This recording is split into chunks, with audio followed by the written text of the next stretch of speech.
I think cheating is an abomination, okay? And this man has a wife. Andy Byron, the CEO of a big tech startup called Astronomer, found himself in a huge mess after a very awkward moment at a Coldplay concert. He was caught on the stadium's kiss cam getting way too close with Kristen Kitt, the company's chief people officer. Both of them are married and have kids, so this wasn't just a silly moment. It quickly went viral and made a lot of people question his character. Even Chris Martin, Coldplay's lead singer, joked about whether they were having an affair or just shy. This embarrassing moment was just the start of a much bigger story. Soon after the kiss cam video spread, more serious accusations started popping up online. A former employee came forward with some shocking claims about how Andy Byron ran the company. They said he convinced his own staff to invest their hard-earned money into risky deals, promising big returns that never came. Instead, Byron allegedly walked away with millions while his employees lost their savings. This whistleblower even shared a TikTok video spilling all the details from Byron's previous job, showing a pattern of hype and broken promises. What looked like a fun startup was actually hiding some serious problems. People started connecting the dots between the kiss cam scandal and these new accusations. It wasn't just about a bad personal choice anymore. It was about how Byron treated his employees and ran the company. The public began to wonder if this was just one bad incident, or if there was a bigger, darker story behind the scenes. What was really going on inside Astronomer? The answers were about to get even more disturbing.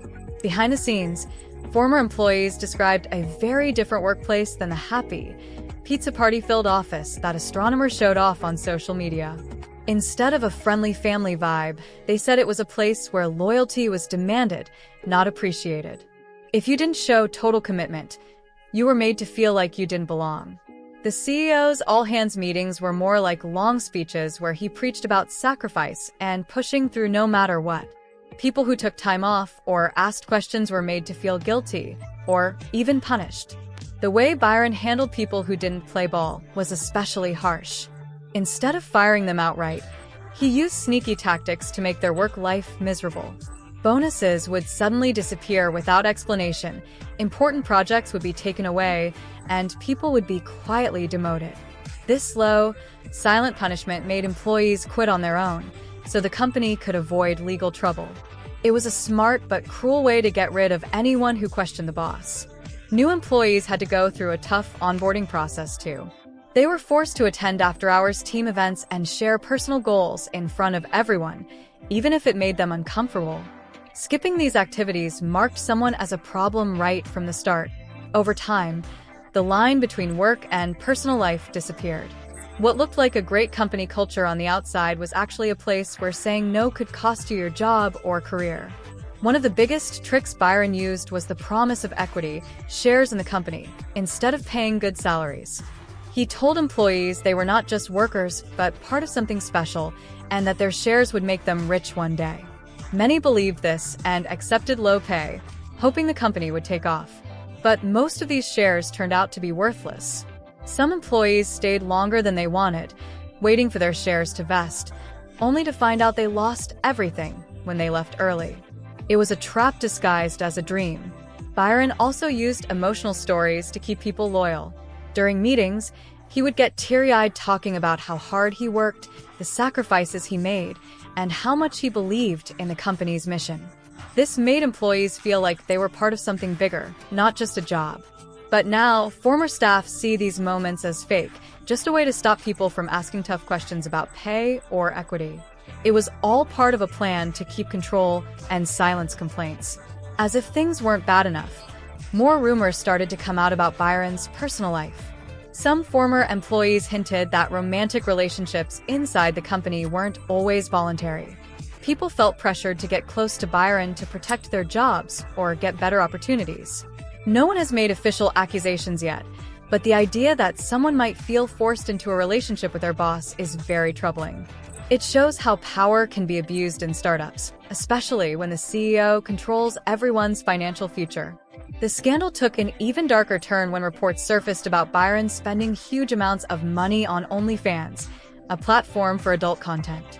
He allegedly spent around $250,000 on videos, private chats, and custom content from multiple creators. One young creator reportedly had $40,000 spent on video calls alone. This added fuel to the fire, making people question Byron's judgment and personal life even more. His marriage and reputation were now at serious risk. After all this drama, Astronomer had to act fast.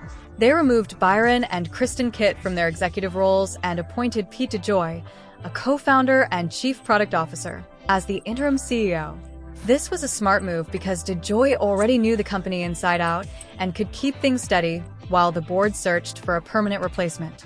Rushing to hire someone new could have made the situation worse, so taking time to find the right leader was the best choice. Astronomer itself was a big success story before all this happened. The company reached unicorn status in 2022, raised hundreds of millions in funding, and was recognized as a leader in data technology. But behind the scenes, the toxic culture and Byron's behavior were causing serious damage. The contrast between the company's public image and the reality inside was shocking. The public and industry reaction has been mixed. At first, many people just laughed at the kiss cam moment, but as more details came out, the conversation turned serious. Journalists and bloggers started digging deeper, exposing problems that mainstream media had ignored. Some business partners quietly distanced themselves from Byron, while others waited to see what would happen next. The scandal has sparked a bigger discussion about how some leaders use charm and power to hide serious issues. Andy Byron's story is a clear example of how someone can build a huge reputation and fortune but still fall apart because of bad choices. He was worth over $1 billion and seemed like a successful CEO, but his personal and professional mistakes destroyed everything. This case shows how easy it is to hide manipulation and toxic behavior behind a polished public image. It's a warning for anyone working in startups or tech to look beyond the surface and question what's really going on. What do you think about Andy Byron's scandal? Was it just one bad moment or a sign of a bigger problem in startup culture? Let us know your thoughts in the comments below. Don't forget to like, share, and subscribe for more stories like this. And check out the next video on your screen. You won't want to miss it.